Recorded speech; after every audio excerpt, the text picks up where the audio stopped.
What's going on, everyone? Costi with PickDawgz here for episode number 45 of Tales from the Ticket. Eric Pathy in the house with a nice little biker hat. Cyclist hat. What's going on, man? I would rather be on the bike than be here. I would rather be on the bike than here with you, but I got to do my job. I can't believe it. You're still not a official father yet. The baby is in the oven cooking to the end. I didn't have that experience with my two children. She's due tomorrow, and looks like we're gonna have to push that baby. What did she say? We're gonna evict her? Yeah, she wants the baby to. Yeah, she's gonna evict the baby. Right now, based on how it's going, it looks like she's gonna get induced on April 2nd. Did they do that on purpose, not to be April Fool's Day, or is that just? I don't. Yeah. I had to ask. Right? I had to ask. Yeah, April Fool. Yeah, let's just have them do it on April Fool's Day. No, April 2nd. Unless she comes. But I was talking to my ex today, and I was telling her about your wife, and she said, it's 0 to 60. It could literally be you think that, and then Saturday, tonight, tomorrow, and all of a sudden the dam could break and you're off to the races. You never know. We got to. It's amazing the difference. Like we have clients we have Sean. He sent us a picture yesterday. He became a grandfather.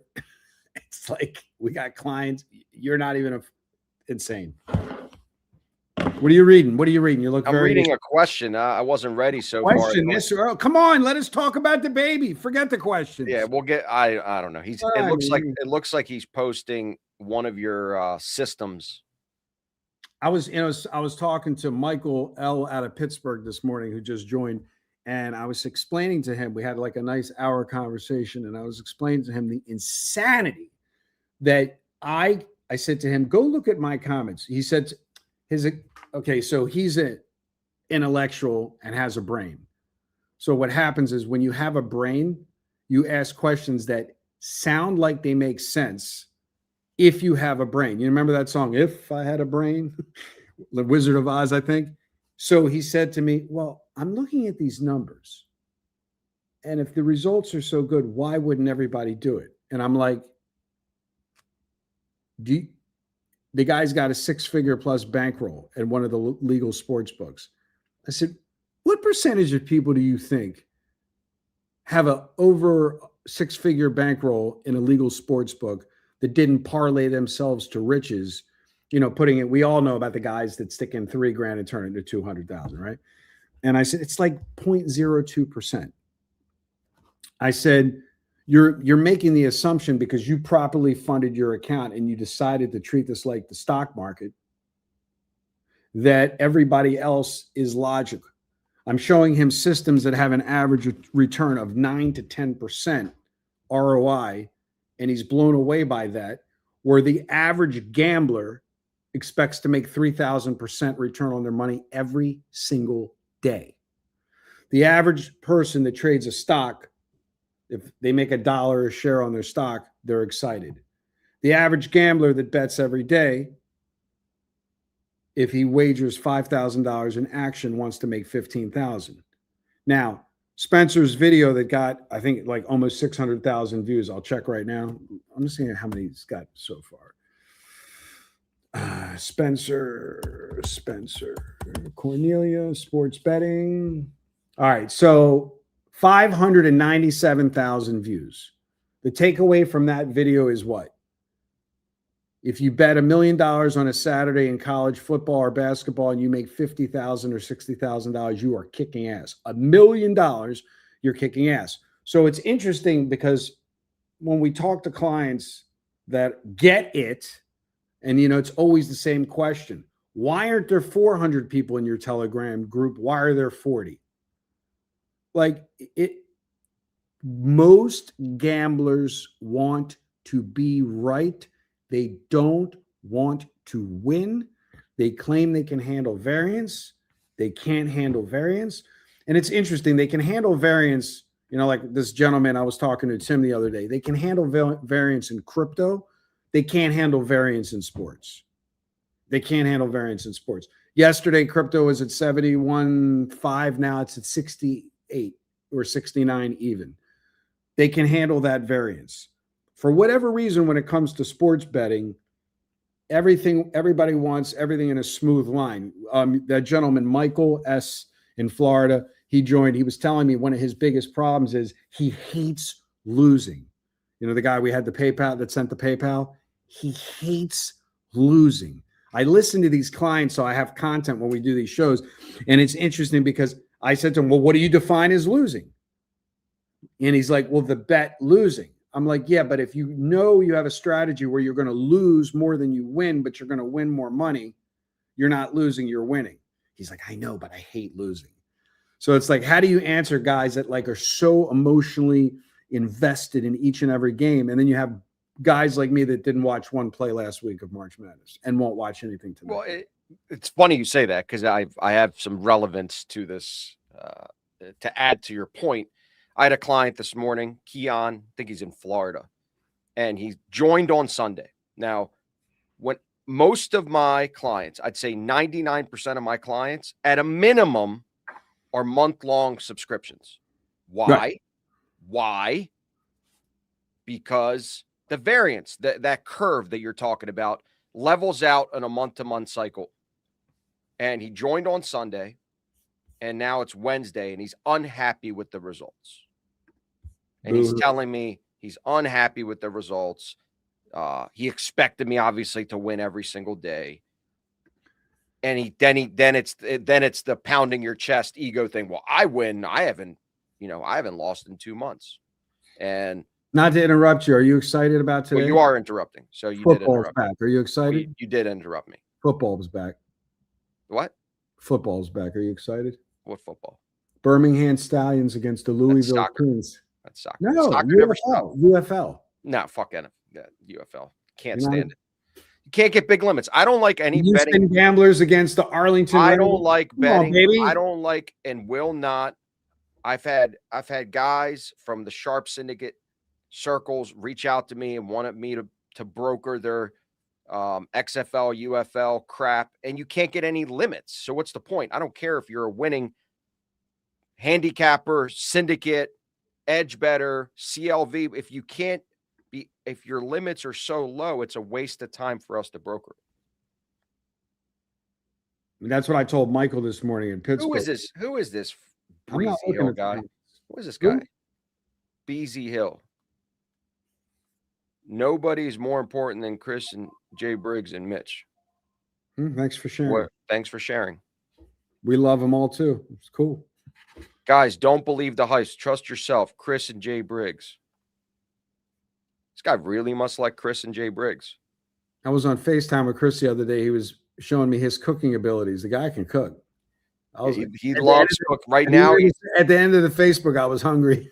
I mean, yeah, he's big. He's big on keto. He's big on keto where he doesn't have the bread. No, he wasn't using bread. It was goat milk flour. It was a way where he was doing a keto pizza crust. It's pretty tight. And he could Greek yogurt, Greek yogurt pizza crust. Here, I'll answer this one. How has the average bettor changed over the years? Are they more informed due to technology, or are they worse off because the amount of parlays before it was legal, where same game parlays even available? It's actually made. Let me answer this, and you could add to it if you want. It's actually made the average bettor worse. It's made him way worse because there's so much data and so much free information, and people think they could be handicappers and think they could hit parlays and want to do the same game parlays. The only people that I have seen consistently actually make any sort of money with parlays are guys that are finding CLV, and they're doing about 20 to 25 parlays a day. It's very unique. There's not many people out there that could do it, and you can't even broker it. You can't even sell it because the value is instantly gone. It's like a 10-second window when that parlay is available for price. And they're not even looking, they're not game watching. They don't handicap. They're just looking for price inefficiency. So they might only bang the parlay at Caesars because it's the price is advantageous. They might only bang the price at stake, at bookmaker, at Bovada. They have about 30 to 35 active books with funded accounts that they're scraping to find only one of those accounts to give them the best price, and then they're putting in volume. So I personally think for the average bettor, since it's been legal, has made them less informed of how to be more successful and over-informed with the free data that's out there. It actually, I think it hurts you. What do you think about that? Hold on, I got to put these bets in. 4,000. Was it 9 games total? 9 hockey games total? 4,000. All right, we'll go to the next one. We already lost Eric. Hold on, oh, the line has changed. It's no longer valid. This is why I hate these sports books. This is a perfect example. I'm loading all the bets in, hit send. The line has changed. The line is no longer value. Boom, got to do it all over again. Got it. To be honest, a lot of cappers don't see enough value, but alternate lines don't know how to read their book expected. I don't know what that means. 4,000. Alternate lines are a waste of money. The line is made for a reason. If you're trying to create an alternate line to make it better, but then you're laying more juice, or you're extending it because you're getting plus money, you're just gambling. You're not following a system. You're simply just gambling. There's no alternate line advantage. There's a line on the game. You're trying to beat that number. And the key to beating that number is to not beat the number by laying a higher price on juice. Remember, we are in competition with the juice. We are in competition with the juice. I'm going to say it for the third time. We are in competition with the juice. In baseball, it doesn't matter. Sean, Eric, focus, man. We're in the zone here. Sean is asking me a question. Sean can come on the show and he could type it in the comments like everybody else. Oh man, the Mr. Grandfather. Imagine he's 48. Shane, I don't know why you keep calling him Sean. It's probably in your phone wrong. Right. Shane is a grandfather of his daughter had identical twins yesterday. And he's 48. Congratulations to you, Shane. Congratulations. But back to what I was saying. Wait, let me hold on. We are in competition with the juice. If a juice on the game is minus 110, you now have to overcome that minus 110 when you're making, and if you're just flat betting, we're just talking about flat betting. You're not betting units. You're not raising your wager. If you're flat betting, you have to hit minimum of 55% of your wagers to be break even. Unless you're betting dogs. Just talk about minus 110. Okay. Basketball and football. Now you flip it completely on baseball. We will never release a favorite in baseball as long as I am breathing. Eric could tell you the same thing. I don't care. This is not our style. I'm not saying you can't bet favorites in baseball if you have some other system. I'm not taking anything away from anybody else. There's people on this channel that take favorites and they have winning baseball records at the end of the year. I'm just saying us, Eric and myself, the systems that we have will never release a favorite in baseball because we're not going to be in competition with the juice. Grandpa asked a question. What was Grandpa's question? Another thing I forgot to bring up. I don't know how smart it is to join a syndicate in the middle or end of the season. Seems more beneficial to do it from the start to finish per season and sport ? My answer is it doesn't matter. Every day is somebody's first day. And if you take into account what they call bell curve theory math, you have the bell curve from whenever you join. Of course, when you're sending someone like this gentleman, Tim, who purchased the NHL, came in late to the party. Like I said on yesterday's video, when you're looking at a prospectus from like a financial point of view, you're looking at the overall perspective.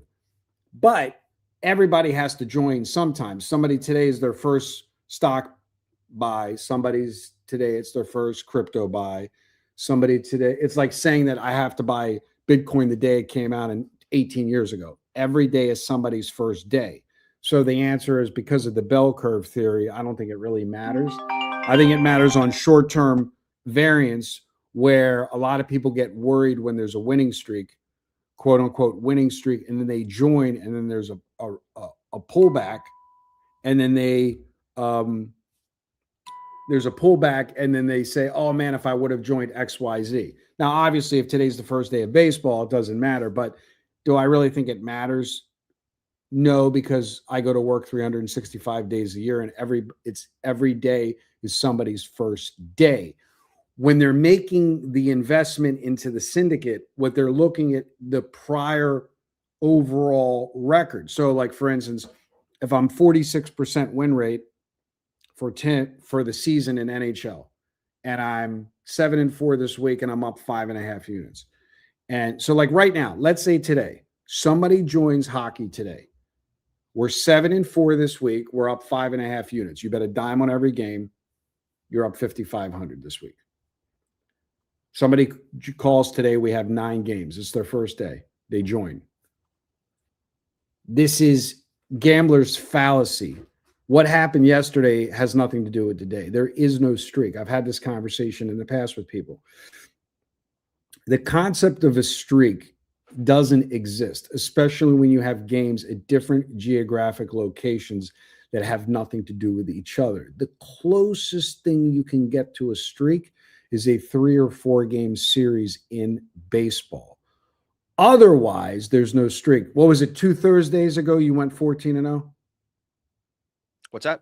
2 Thursdays ago you went 14-0 on our high volume channel. But again, these wait. But did you really go 14-0? And the answer is no. You went 1-0 14 times. Right. So what happens is when you say I went 14-0, that's the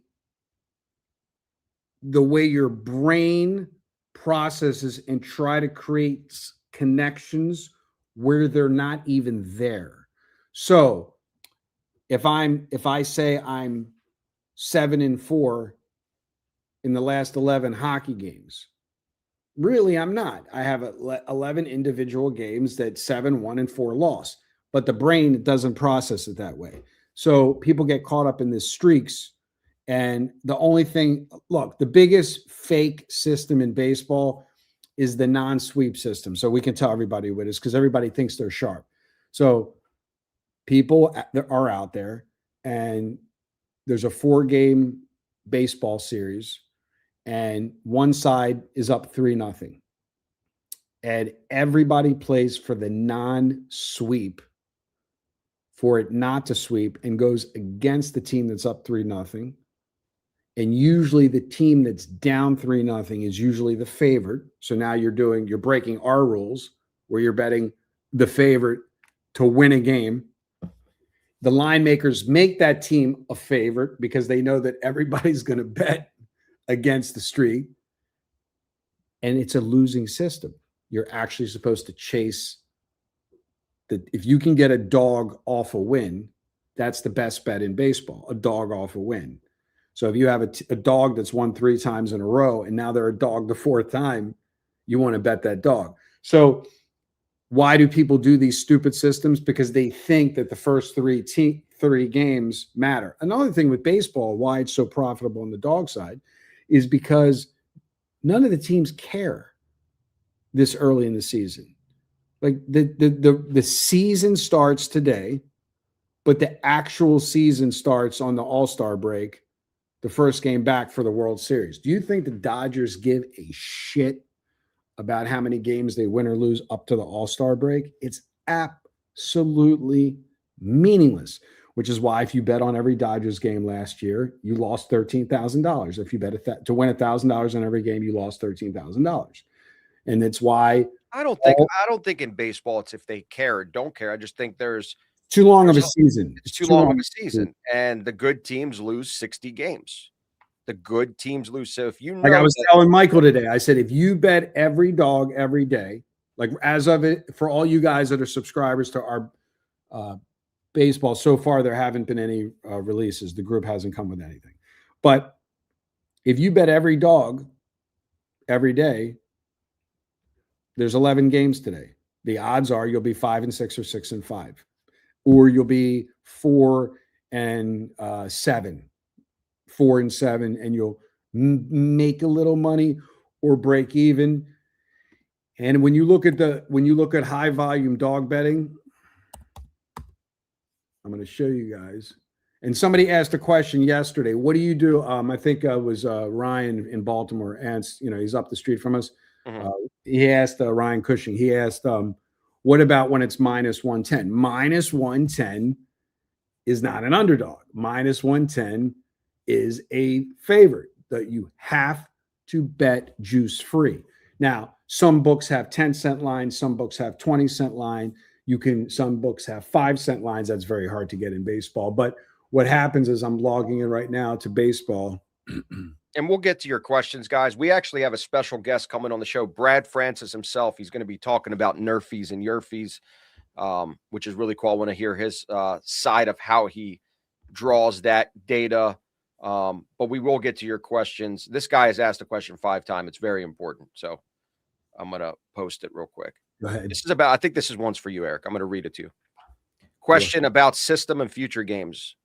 When do you when one NBA team has a losing straight up and an ATS record is still playing against the team with a winning straight up and ATS record?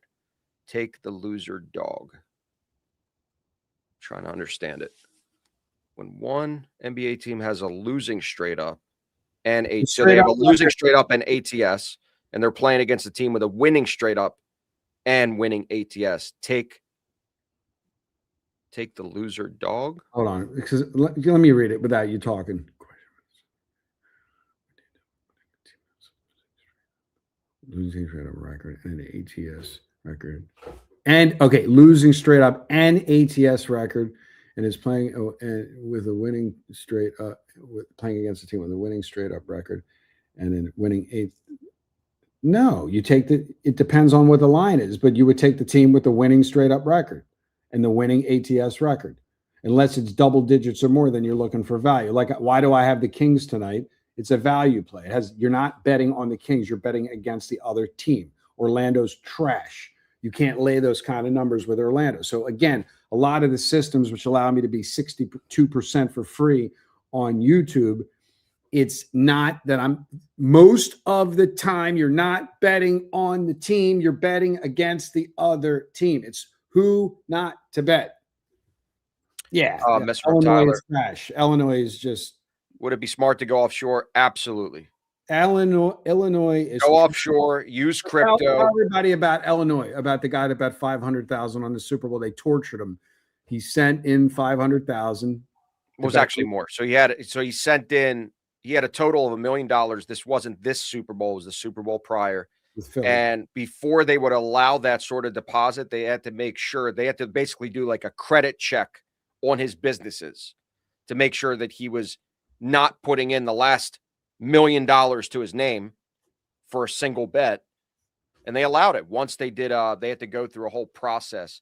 So again, these books they're charging you a lot of money per bet on high volume.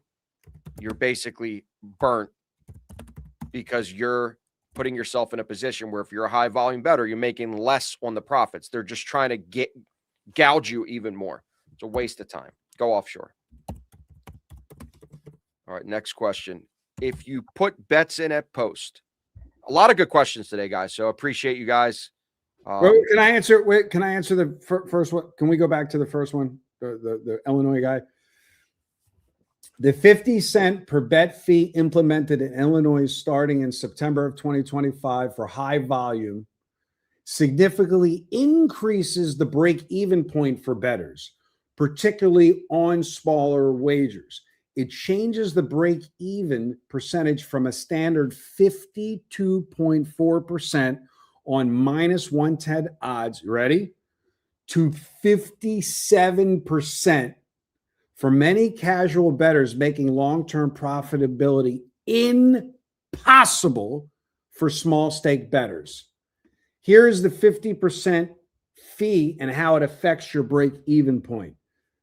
If you bet $5 on a game, a 50-cent fee is a 10% surcharge on the wager.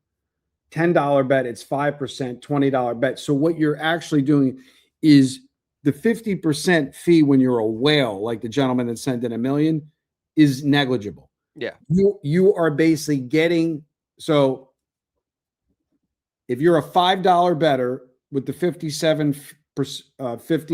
cent fee, your break even is 57.62% of the time.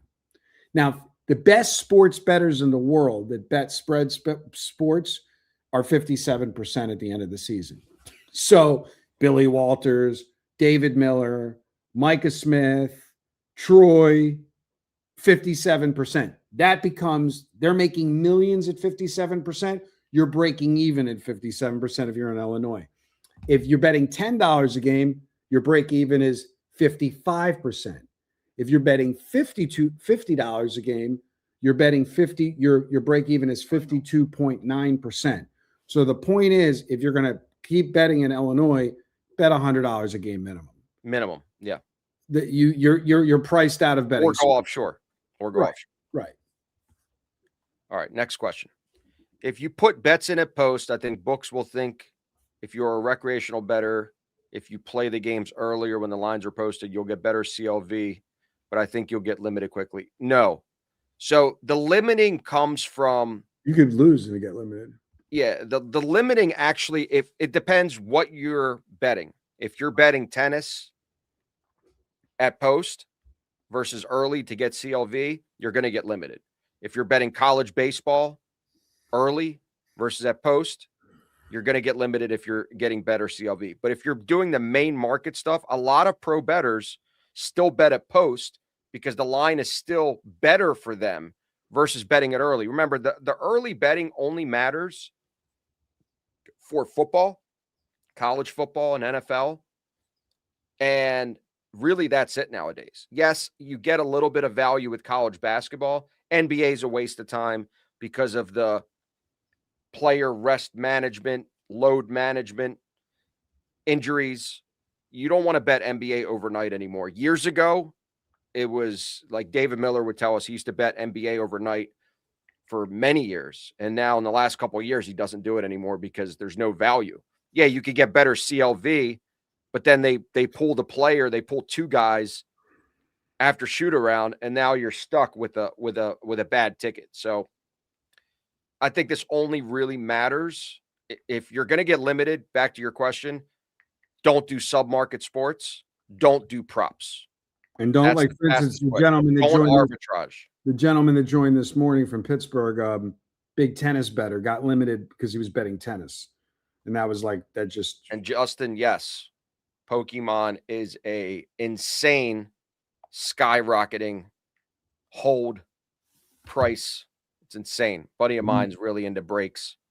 I have no interest with it, but next question. Fucking Pokemon. It's true, but a lot of people get hooked by one of these props. I'm not sure every prop needs to be alternative. Most people lose by one, losing by a complete margin. There's no actual substance to your question here. That's what recreational bettors. That's a recreational mindset. I lost by one, so I have to do an alternate line. Waste of time. Everything, again, like I said earlier, you're in competition with the juice.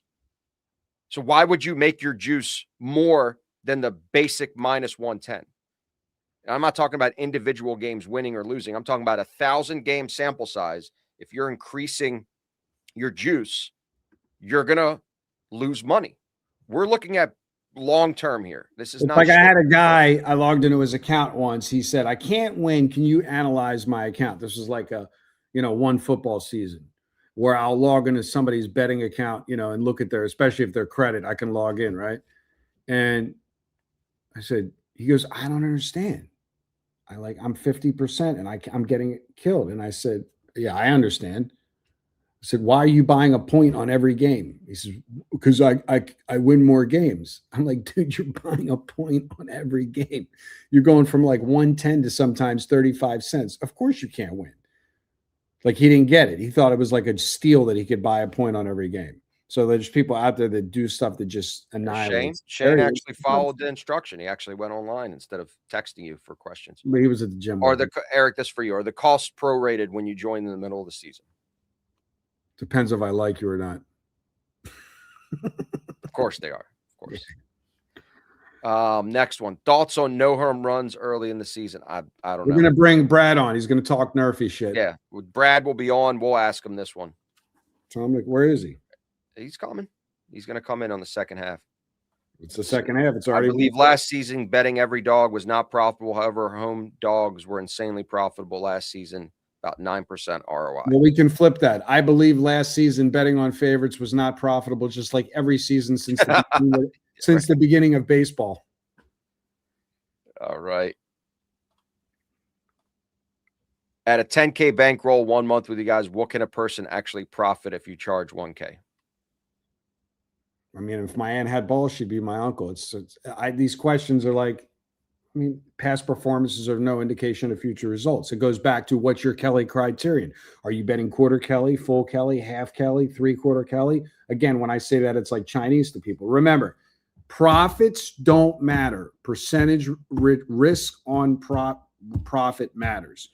This is what people don't understand. If you have a $10,000 bankroll and that's the last $10,000 of your life for betting, and you have to treat that $10,000 like it's gold, what's the most you're going to bet a game? 100. If you're the riskiest motherfucker on the planet, 2%, right? So now it goes back to you're just playing the percentages and you're putting the money through the windmill. So this is why I like tell people is that a lot of people, they lie to themselves when they say if I with a 10K bankroll, because what will happen is they have 10K in their bank and then they lose it on their own and then they stick in another 10K. Like, what's the real bankroll?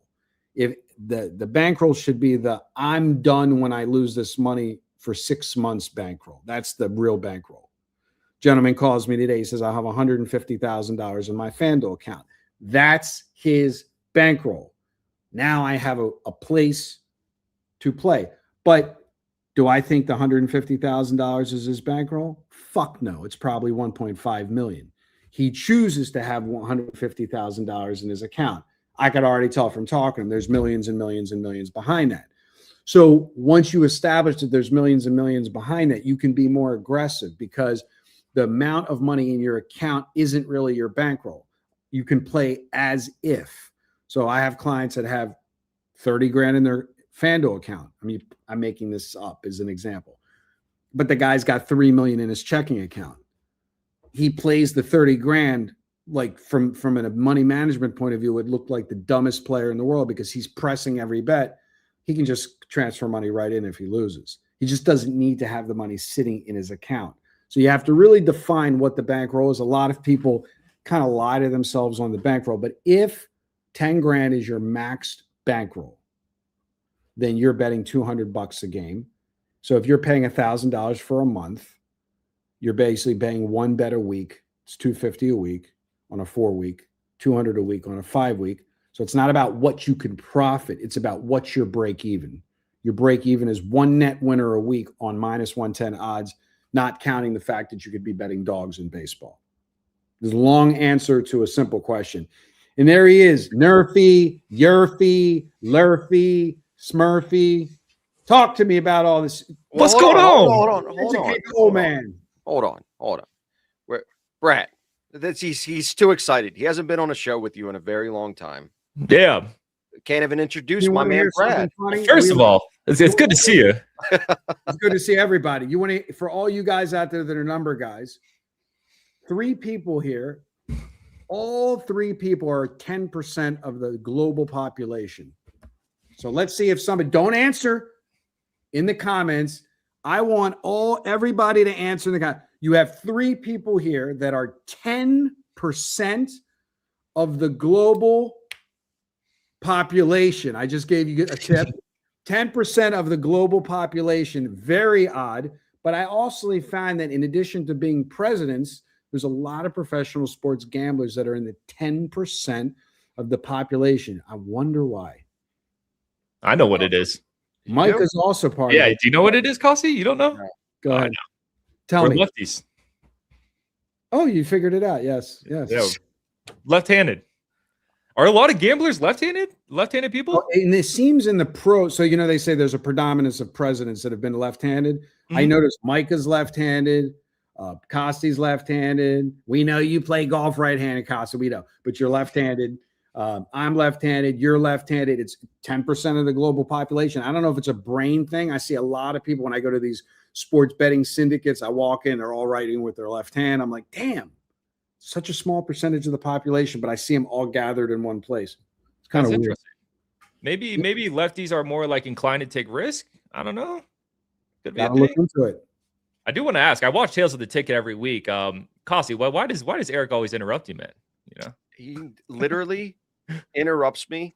it's hilarious every time. He doesn't understand he doesn't read the room really well. Reads himself. Is he doing it on purpose? That's the question, Eric. I'm literally trying to stay on course, trying to answer questions, and he's like in la la land over here, over there. You gotta keep. Listen, I didn't even drink my coffee today. No, the best is the phone call when he takes the phone call, Mitch. Yeah, I'm like, dude, we're on live. It makes the show good though. It makes the show good. I'm not gonna lie. But no, so I wanted to bring you on today because look, it's the start of baseball season. This is the best time of the year. I love betting baseball. You're a big Nerfy and Yuries guy. What is the process? How you come up with, because they're so short term, obviously. First inning. For those that don't know, Nerfys is no runs in the first inning. Yuries are yes runs in the first inning. So I'll bring it over to you. Yeah, I mean, look, to be completely honest, I think if you're betting Yuries and Nerfys, you're doing a little bit of gambling. Mm-hmm. Are you true? I truly think so. I mean, I would love to hear your guys's, like in your guys's groups, are people really finding true edges in Yuries and Nerfys? I don't know. For me personally, you could look at the numbers. Of course, do your line shopping as always. If you're betting Nerfys, they're most likely going to be juiced. They're going to be juiced. But I'm looking at teams with good teams that have a slumping lineup. So maybe you could get a good price, but find them in a good situation. Look at not the top pitchers. You don't want to bet Nerfys on your Screwballs and Skeens because you're going to have to lay like minus 180. But if you could find mid-level pitchers to lower-level pitchers who have good first-inning ERAs, that's a good way to look at it. So yeah, those are the things there, but I'm not going to lie. You are gambling when you're betting Nerfys and Nerfys. And I try to tell people I would look at it more as a fun bet. I would. And I understand Tales of the Tickets. It's all about being professional and, trying to avoid the gambling as much as possible. But a lot of people like to have some fun. So how did you do last year when you analyzed all the Nerfys and Yuries? Was it a break-even prop? Did you make a little? I didn't have a good year with Yuries and Nerfys last year. You didn't have a good year. The show I was doing last year, I picked out my favorite 3 Yuries and Nerfys each day. And I felt like I was forcing them because of that reason. The year before, I had a successful Yuries and Nerfy season. And then this year, I'm just doing 1 a day. So I think that's going to be a bit better. But last year was pretty tough, honestly. Not going to lie. There's somebody earlier in the show that asked this question. Thoughts on no home runs early in the season? I mean, I think opening day maybe because you're getting these really good pitching matchups. I think the line's probably on those no home runs is probably going to reflect that. I don't know if you're going to get too much value, but I'm not mad at that ideology. I don't know. I mean, this year's a little different because a lot of these players already played significant games, which normally that's not the case in most seasons. They just played the World Baseball Classic. A lot of elite talent were on those teams. So I feel like they're obviously not in midseason form. We saw that with Bryce Harper until that last swing where he had a home run. He had a really bad World Baseball Classic, and they've said it many a times. He really doesn't heat up until maybe the second month of the season. So I don't know. I don't know if there's any baseline to that question that yes or no. Yeah. Have any of your guys' betting groups like done Yuries and Nerfys? Have you guys found an edge there? Yeah. No. Yeah. Because it's juiced. Remember, the way we bet baseball is we're juice free. We're juice free 100% of the time. And we're going to lose 60%, almost 60% of our games. Now there's a guy that I know, a bookmaker that I know. Believe it, I know bookmakers. And there was a guy last year in baseball. What he would do, and this Pittsburgh Mets game doesn't really count, but it's the bottom of the first inning, and the dog Pittsburgh scored 2 runs in the top of the first. So it was minus 122 plus 112. And then what he would do is he would go in live And when a team is really down, grab the dog like a lottery ticket. But see, what they do is the sports books are sharp. So Mets were minus 120 and they're losing 2-1. They just scored 1 in the bottom of the first. You would think you could get the Mets as a live dog right now. Nope, minus 30 cents. So you bet the game before the game, you're laying 22 cents. They expect the Mets to come back. And because guys like this guy that was attacking the bookmaker last year, he would look for the team, the favorite that's down. He would auto bet them when they were dog. So the sports books are sharp. Now you got to lay 30 cents on the Mets down a run at the bottom of the first instead of 22 cents before the game. They're not giving you any free gifts. Now, what'll happen is if you have a 5-run, a dog scores 5 runs in the top of the first inning, then sometimes you can get the favorite as a nice dog, and then they'll take shots. But the guy got drilled last year because a lot of these bullpens, the score would change in the bullpen, and you could just sit there and pick off the favorites as dogs. But you can't get a lot of volume down. So the answer to your question about the Nerfys and the Yuries, a lot of times, as you know, you live in the same town as Dave Miller, you've bumped into him in the past, it's all about volume. It's not even about picking winners. Like I was telling this client this morning, how much money can you actually get down? Who cares if you have a strategy that just prints money if you're limited to $25 a game? Mm-hmm. That's fair. I think that's why we didn't do college baseball this year. I mean, I have through Micah, but again, the limits are so small. And I only like I can get $3,000 down on a baseball game. It's like that's like fighting for that. You know what I mean?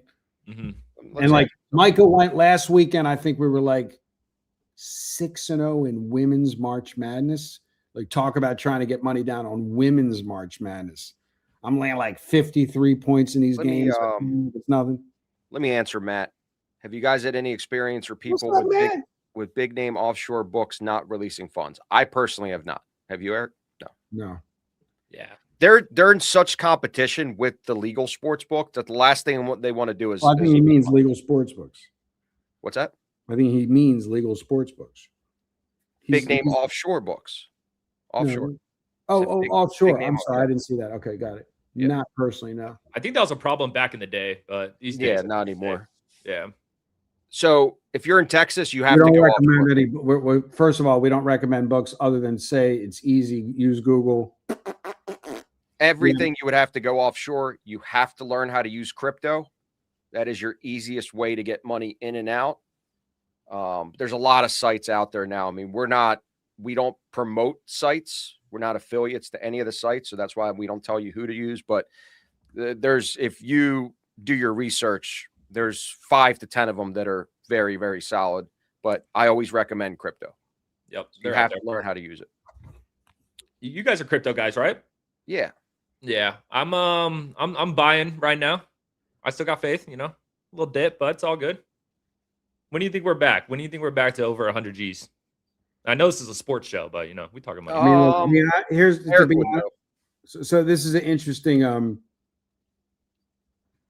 just putting this out because I'm getting hit on all fronts.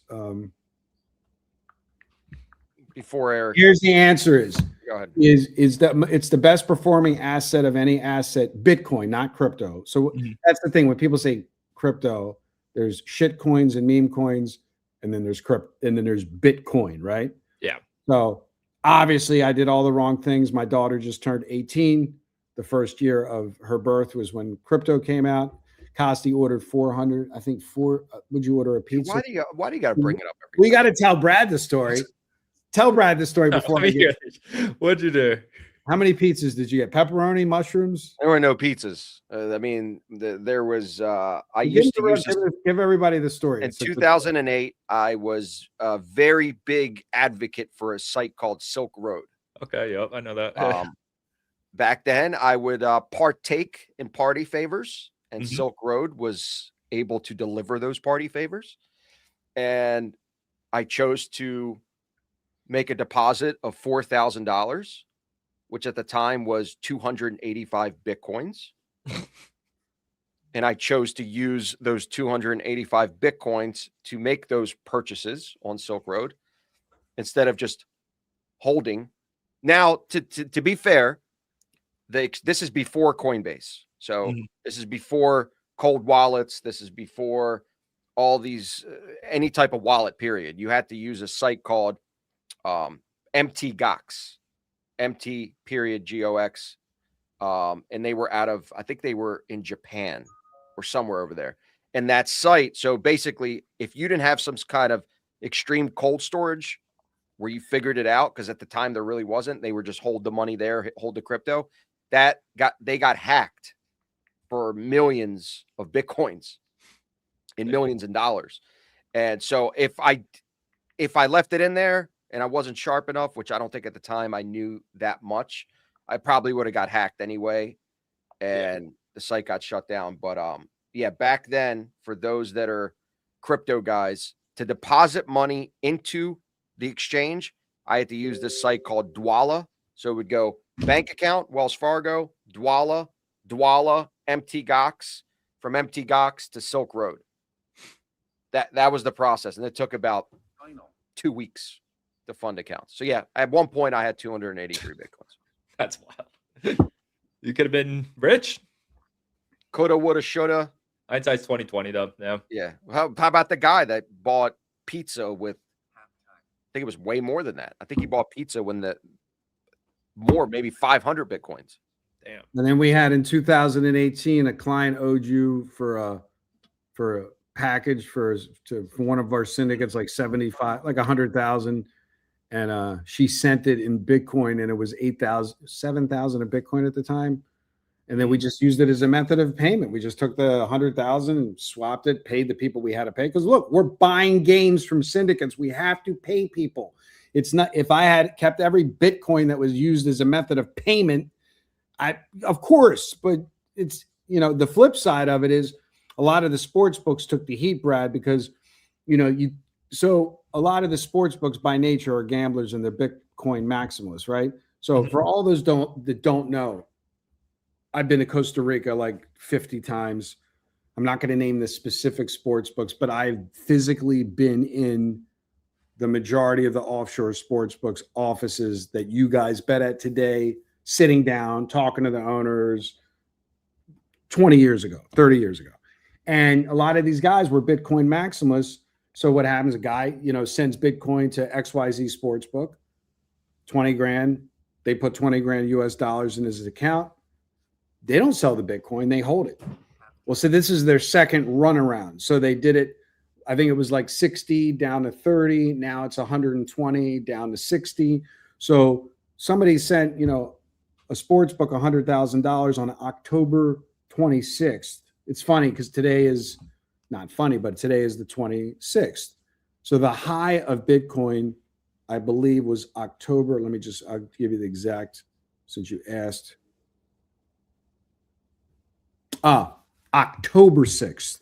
So October 6th, it was 126,080.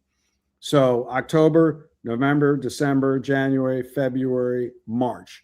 So in 5 months, we've taken a 50% haircut drawdown. So on October 6th, you send $100,000 to XYZ Sportsbook. They put $100,000 cash in your account.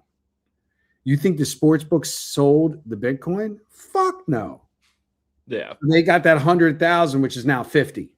Mm-hmm. Damn.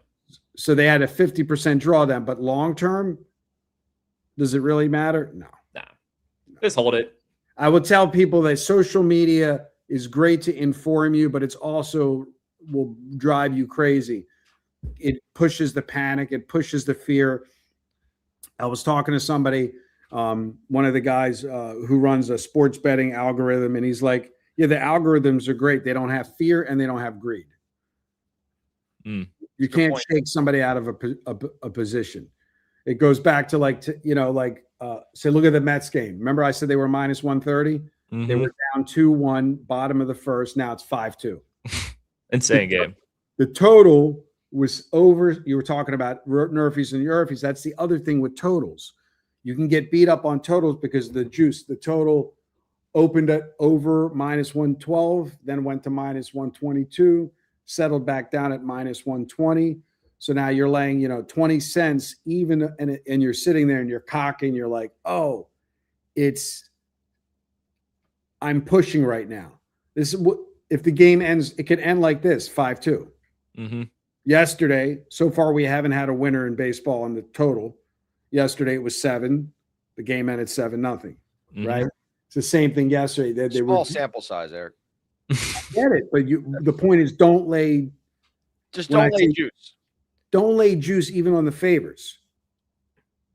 Tipsy sports. Tipsy, you got it, baby. There's no such thing as you guys dog. Yeah, there's no such thing as minus 105 is not a dog. That's just not a bettable game. You have to get more money than your risk for it to be. On the morning show yesterday, I told Jay Briggs my goal is to not lay anything under minus 125. Well, whole season. I don't know if I could go only dogs yet. I don't know. Like I know that's the way to do it, but no, it's I give everybody a free degenerate baseball. It's not. It is not an only system. I'm just saying what we do. Yeah, we don't. But I hear you. I still think I've seen people. Look, I track everybody's games on PickDawgz. We see the leaderboards. There's people that have been significantly in the plus, not only betting dogs. It's okay. Yeah, but I'm not saying. Can I say this? I love everybody at PickDawgz, but significantly in the plus might be that you had a 30-unit season. You're not going to have a 150-unit season if you're not betting dogs. You're not going to make 100 units if you're not betting dogs. Period. You can have a great season to make 30 units and maybe scratch out 40 units. But if you're a degenerate, like right now, I just put out a message on a Telegram channel. The group we deal with hasn't had any plays yet today. People are itching because it's the first day and they just want to bet, right? If you're sitting at home and you don't want to pay for anything and you want to have fun betting dogs, it's the opposite of what Brad just said. Brad said he doesn't want to lay over 25 cents. You auto bet any team that will give you 50 cents or greater. So I just log in right now and I go, oh, White Sox, I'm going to bet them because I'm a degenerate, plus 55 cents. Angels don't count, they're 45 cents. And I'm going to bet Arizona plus 215. So if I'm a degenerate today, I'm betting 2 games. I'm betting the White Sox and I'm betting Arizona. And then if you're going to do that system, you have to do it for the whole year. Don't do it today. Eric went 0-2. You're a piece of shit. You're a motherfucker. Well, this guy likes Brad. So safe, Brad. Brad, that was so safe, bro. That was sweat free. Shout out King_JSG. Brad, you're sharp. What I would recommend from you, King, buy Brad's season for baseball. That's how you make the most amount of money. But I want to talk about Brad. What's your game of the day? I want for people to listen long term when you zoom out.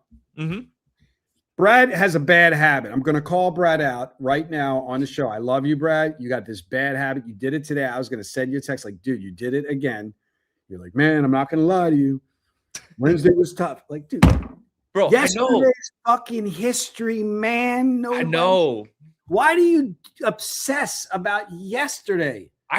All right, as a viewer, if I was a viewer, I want a little recap of how yesterday went. Yeah, I don't know. Just give the results without saying, I ain't gonna lie to you, man. It was bad. Like, yeah, I hear you. No, I hear you. I don't know. It's just here's what I want the viewer to know. Fuck yesterday. Hit me with your game of the day stats right now. My game of the day my game of the day stats. I got you. I thought you meant my stats like for today. I was like, I don't have any games yet. Why yesterday doesn't fucking matter. Yeah, my play of the day is 125 and 85 in the last 2. Whoa. You just see what I'm saying? 125 and 85. So strong. Yeah. You're talking about fucking 125 and 85, which is 210 games. Now I'm gonna just, for argument's sake, say 110 odds. So we got 85 times 110. 93.50 minus 125. So to show you guys, you're up 990. If you bet $1,000 on every game on the last 210 games, you're up $9,225. Of course, you had to handle the 85 losses in order to enjoy the 125 wins, which is why for you, I always say getting upset about yesterday is bullshit, because if somebody was so jacked off, he can't handle that loss yesterday, how's he going to be around for the 125 wins? No, that's facts. You're right. Now, somebody out there watching is going, well, that ain't much. You're only up. Dude, 125 and 85 is killer. Yeah, great run. But what's the longest winning streak you've had on the 125, and what's the longest losing streak you had on the 85? I had, what was it? I think so that record is basically started at the end of baseball season. Ever since football season started, my top play has been hot as hell. I think in the month of November, I think I hit like 15 to 20 straight pick of the day hits, and we just rode hot. I had a couple streaks like that. Losing wise, I would say no more than like maybe 5. I don't know exactly, but there hasn't been just a disgusting losing streak on the pick of the day. So been good at bouncing back. But you see where I'm coming from. It's not that I'm saying don't talk about your results. I have no problem talking to her. I just had a client join the baseball season this morning, and I showed him every loss that I had in baseball last year. Like I'm not about omitting the losses. I'm just saying from an emotion, like you're apologizing like you did something. Like, no, in order to win, you must be able to lose. Yeah. And so therefore you should never apologize for losing, because what you'll notice, just like on my videos, I went 12 at one point in March this month. I've hit 12 games in a row on my free plays. And I think I've lost 5 or 6 games in a row currently right now. Mm-hmm. No comments, 12 in a row. And then the people that are watching the videos that are only commenting, and this is where I appreciate the community. As Mitch always says, be kind to one another, but we have to call a spade a spade. The ones that bark the loudest aren't subscribing to any products. They're not buying anything. They're here for fun. They're commenting. So if somebody comes in there and says, you should fade Eric, he's a piece of shit because he's 62% instead of 63%. Like, what do I care? This guy's not buying anything anyway. Yeah. So this is why when I see that you get emotionally involved, I'm like you feel bad for these guys. Like, it's nonsense. Anything you want to add to that, Costi? I'm going to add by reading some more questions. Shout out PickDawgz RIP. RIP Mitch. Jeremy Kahn, I won big, my guy. Thanks. Thank you. The money I spent was well worth it. Well, tell everybody about Jeremy Kahn, who he is, where he is. We're appreciative, but Jeremy's not on the show, so I'll let him know. Jeremy's actually a good friend of mine. He's a local Baltimore radio host, one of the most famous radio hosts in Baltimore, on one of the best morning shows here. Very good at handicapping. We brought him on this platform because of his expertise, his knowledge, and he's funny as shit. And he makes fun of Chris, which is great. Jeremy's fantastic. Then we got Brad Francis's good free bet yesterday. Okay. Followed by over and under kill to my ticket. It sounds like you parlayed, Exotics. How about stop parlaying? Yeah. Single bets, buddy. Single bets. Yeah. No, I understand though. That's good advice, Eric. I don't know what it is. I just get on and just talk, and I want to document my journey though. You know, I want to document the good and the bad. Totally. But my point is, like, I go into it like I come across completely opposite. People call me narcissistic. You think you're pompous. You think you know you're everything. Yeah. Is it true that I have more knowledge in my fingernail, not fingertip, just the edge of the fingernail than the average guy watching this video? Yeah, of course. But I'm old, man. I've been doing this 39 years. And I understand that the only thing that separates core fundamentally, the only thing that separates a winner from the loser is proper money management and totally being risk averse, where you just are a robot. You have no emotion whatsoever. One of the reasons why I don't watch the games is because Costi will tell you I'm the worst person to watch a game with. If I happen to watch, like, you see what he said, horrible. Like, he turns the game on, I torture everybody. Why? What do you do? Costi will. He becomes that client that we hate. Right. Just like every play is the end of the world if it doesn't go your way. Right. Can't handle what it's like, because he doesn't. So let me tell everybody. Teams, they're not coming back. They're loser. Let me tell some. I bet the way I eat. So what I mean by that is, my style is everything is elimination to an excess. So you walk into my house, you open up my fridge. I have a case of water, a case of water, a case of water, and a case of water. There is no food in my house. You cannot get food in Eric Pathy's house. It doesn't exist. If I want food, I have to literally go out, get breakfast, come back, make breakfast, come back, dinner. I micro shop. Why? Because that's the way if it's in front of me, I have no, my what do you call it? I would hate to live with Eric. What do you call it? Open the refrigerator. There's nothing in there. Nothing. So black coffee and water. So the thing is, it's the same thing with the games. Because I'm such a bad game watcher, I just don't watch them at all. I wipe my hands of it. Done. Right? My son, he goes to his mother's house. It's like World War VI is around the corner. We got enough food. We got freezer stuff with food. We got the basement packed with the emergency food when the nuclear bomb dropped. I remember during COVID when everybody was like panicking. Everybody's like freaking out. I got like fucking 2 bottles of water in the fridge. I'm cool. I'm chill. Everybody's like, it's Costco. They're fucking loading up for the end of the world. So when it comes to betting, all I can do is fuck it up by watching it. Fuck my brain up. Go in. I talk to clients. They live bet shit because they get scared. Like Michael S., the musician in Florida, was telling me he'll cover bets because he's worried about losing live betting. But his bet wins. So now he's fucked himself and he's bet out of a winner because he expected the game to win wire to wire. And I was explaining to somebody, when you're dog betting, this is important. When you're dog betting, you should technically be losing in the 5th inning of your game. You're winning the dog because of the bullpen of the favorite. You're winning the dog because the favorite, the starting pitcher, is no longer in the game. And the bullpen is blowing the game. If you're handicapping baseball based on pitchers, you're betting the first 5 innings. Anybody who says, I love this pitcher and bets the full game is a fucking idiot.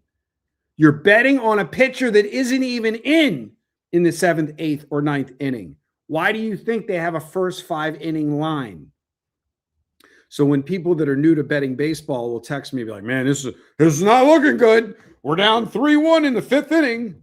Yeah, right. Right where you want to be. Then they take out the guy, and the bozo comes in and gives up fucking 9 runs. Costy's smiling. What are you smiling? You get? Is your wife texting you? She needs to go to the hospital? No, it's been a sweat-free day today. Not having any close. Now listen, we don't know what's happening next Cut week. me off again. See that, Brad? He asked me a question before I even finished answering the question. He cut me off. Oh, I know. It's a common theme. It's a skill. It's a skill. I was going to say, Brad, it just might be me and you next week if he's got the baby. Yeah, dude. Honestly, I know this is. I'm so happy that the baby came later, Kasi. So now we can enjoy March Madness, and you Guaranteed don't have to March Madness going forward. Now you don't have to worry about the birthday. Like we're good. We had that talk in the office because he said he gave me the date, and I was like, you're done. You're never going to Vegas again. Yes. I heard the day 2. I was like, no. I said, what are you going to do? Fly home for the first birthday party? What do you mean? Yeah. It's always the 3rd week in March. I'm saying if you would have had 2 weeks in between. Yeah, now you're good. But before it was looking like you weren't going to be good. Shaky.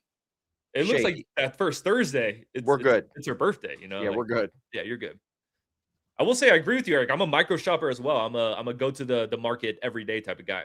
Really? I've always been that way. Yeah. I like to get my dinner right there. It's fresh. What's up? He knows what's up. Yeah. It's kind of weird, but I like it. I like going to the market, honestly. Left-handed micro shopper. He knows what's up. You just got to stop worrying about the games that lost yesterday. Yeah, we're gonna get there. You keep 125 and 85, and you're worrying about yesterday. I know. Yeah. I know. It's just there's people who buy my package just for that day, and of course, yeah. Listen. Let's on the sales front. I know we're going a little over, but we can do it because we're because we can do whatever we want. But here's the thing. I would have gentleman Mike joined this morning from Pittsburgh, And he said, I don't understand. I'm looking at these numbers.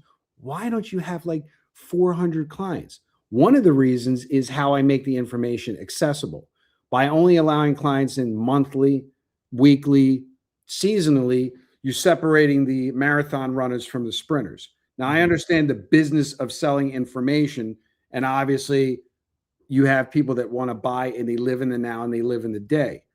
But the reality is, I want to phrase this correctly. Even though you want to win every day, the fact that somebody's only buying one day means that even if you win that day, they're probably never going to win long term because they're only betting your game that day. And they keep having the distinction of hitting one of those 85 losers. Mm-hmm. And then they skip 3 days. And then they miss those 5 winners of the 125. They can never get it right? Versus just making the commitment, I'm going to just play 30 days straight and let the chips fall where they may. So you could almost make a claim the player does himself a disservice by buying daily. I get it. It's the business model. A lot of people, I talked to a gentleman yesterday. He lives in a state where he doesn't want to put an app on his phone because he doesn't trust himself. And he wants to drive 45 minutes to the sports book. And he lives in the Northeast. I think it's like from Rhode Island to Massachusetts or whatever. And then it's like he texts me every morning and he's like, Do something else, man. Just do something else. No, he's retired. No, he's no retire. It's the commitment doesn't matter. If you're not going to do it, how many guys I know that drive from what is it? The border state of Illinois to the next state and the next state. And then you have Arizona. They would drive down through the curve. And then their GPS would go on and they could pull over on the side of the road. And then they would continue along. People do what they got to do. But a lot of people don't want to use the apps on their phone. We know the guy with the $100,000 gold brace necklace. You know who I'm talking about. He's the trucking company in Jersey. He lost like $250,000 because the app was on his phone. He said, I refuse. He drives every day to the sports book to bet our hockey. Every day. He will not use the app on his phone because then you video gamerize the betting and you make it too easy for a lot of people. Yeah. How many times have you met? You're the youngest guy on here, Brad. How old are you? I'm 29. 29, 43, 53. So you're what I call, you're closer to my son's age. He's 21, right? You grew up with all the technology. You can't remember not having an iPhone, right? Pretty much, yeah. How many times do you make dumb bets because you could just log onto your phone and make a dumb bet? Be honest. Oh, yeah. And I mean, my friends, my acquaintances, yeah. I mean, that's all that's happening. That's all that's happening. Especially if you go out, have a little fun. People start betting on ping pong, not knowing a damn thing. Laying minus 200 on ping pong. Like, best sport to bet if you're trying to make a bet and cash it in 3 minutes. Exactly. So have you ever bet at Costi? No. Oh my God, absolutely not. It literally lasts for 3 to 5 minutes. Yeah, it's sweaty. I've done it. I've dabbled. I think I was betting on table tennis in COVID and the E-League, the World's League of Nations or whatever that crap. No, we did League of Nations. League of Nations, right? Esports. Were you guys freaking out when that happened? When sports shut down? Well, we live in Baltimore, Maryland, where horse racing is. So we knew we had horse racing no matter what. They weren't never going to close down horse racing. Okay. So it wasn't as bad because we already knew we're brought up in horse racing country. But we have a cool story. Remember? Go ahead. So it was the the Thursday of all the conference tournaments starting. So it was like back then, the Big Ten, the ACC, they all started on Thursday. Well, they didn't even start on Tuesday yet because they didn't expand. I don't think they did it on the expansion yet. So it was Thursday. So Wednesday night, the Jazz are playing. Rudy Gobert comes on after the Jazz win or lose. I can't remember, but he had COVID. So the NBA cancels. Thursday comes. We're in the office. We have all our selections made for the day. We release all the games. ACC, done, canceled. SEC, done, canceled. For whatever reason, the Big Ten tournament decided to play. So they go out there. We have I remember we actually had action in that first game. The team we had was down at half. They go into half. They never come back. Then it was done. It was done. Everything. You They know, were tell like the everybody last to leave one. the stadium Everybody and- else canceled, but Big Ten, for whatever reason, was like, oh, let's figure it out. They literally play the first half, and we're sitting there watching it. They go to half. They just never come. Done. Never come back. We're in the office. We're like, holy shit. What are we going to do? Yeah. NBA's canceled. College basketball's canceled. Baseball's not starting. We were even worried that football wasn't going to start. And football, remember, started with no fans in the stands. Mm-hmm. And I remember my buddy who works for iHeartRadio got us tickets to the only game the Ravens had a limited amount of fans. I think they only had 6,000 fans available. And I remember going to the game, and every 6 seats were cardboard people. Mm-hmm. And there was nobody in the stadium. So we had tickets, we had decent seats, but we literally could go to the 50-yard line. There's nobody there. Didn't you fly to during COVID to a game? And Yeah, went to Ravens Colts where you had to wear a mask, but that was later in the season where they allowed it. But in Baltimore, it was they allowed 6,000 fans to the Pittsburgh Steelers Ravens game, and they put all these fake cardboard people. It was the funniest thing. I have pictures of me next to this cardboard person. Mm-hmm. It was crazy. Crazy time. Insane. I would have been freaking out. Oh, you weren't in the industry yet. I wasn't. I was part of, or no, I wasn't part of PickDawgz. That was right before. I was still in a corporate job, and yeah. But if that happened today, I don't know what I would do. It's it'll. First of all, I can assure you right now, I don't care whatever happens, pandemic-wise, they will never cancel sports again. First of all, back then it wasn't even legal yet, like in every state. The business wasn't as big as it is. Now they know that in order to keep the masses happy, you better have your motherfucking games. Yeah. Figure it out. Yeah. We don't care about the World War III. We don't care about Iran. We don't care about Ukraine. You better have the games on. Yeah. Well, we managed to talk without giving a single pick today for 1 hour and 11 No, I minutes. gave out 2 picks. The White Sox and Arizona. I'm gonna start that, Eric, plus 150 or not every game. I'm doing it. Not that one. You got to cut it off. Like I know there's 2 145s, and I know everybody. I know how the See, I already know how the gambler thinks. Well, he said 150. Yeah. But we can go 4 games instead of 2 games, and then what'll happen is those 2 145s will win today, and they'll be like, "Well, it was only 5." White Sox, seasonal, guys, seasonal. Not today, not tomorrow, not I'm taking off this weekend, not I'm taking off for Easter, not I'm taking off because my wife doesn't want me to bet, not I'm taking off. No, every single day between now and the end of September, you take every single team plus 150 or above. Let's do it. or just pay me. Or just buy Brad's season pass. The guy's what, 115 and 85? Yeah, right? it doesn't matter. He lost yesterday. One, 125 and 85. 125 and 85. Yeah. Go and buy Brad's season pass for baseball. All these guys in the comments, show them some love. Not in the comments, but in the members area under Premium Picks. That being said, another great show, episode 45 in the books. Next time we see you, you'll be a dad. Congratulations. Yes, next time it is guaranteed. The next time you see me, I will. How do be you a say dad. father in Russian? Did. Well, Did. hold up. Spell it. DED. Oh, dead. Like Yeah. dead? Like Deda. Oh, dead. Dead. Dead. Did. And what I about think Gamma. what do we call him dad? What's Lev? What's his grandpa's what? Dedushka. Oh, dedushka. Oh, like Dedushka. mamashka. Babushka. Babushka. Okay, got it. And then what's mom? Mama.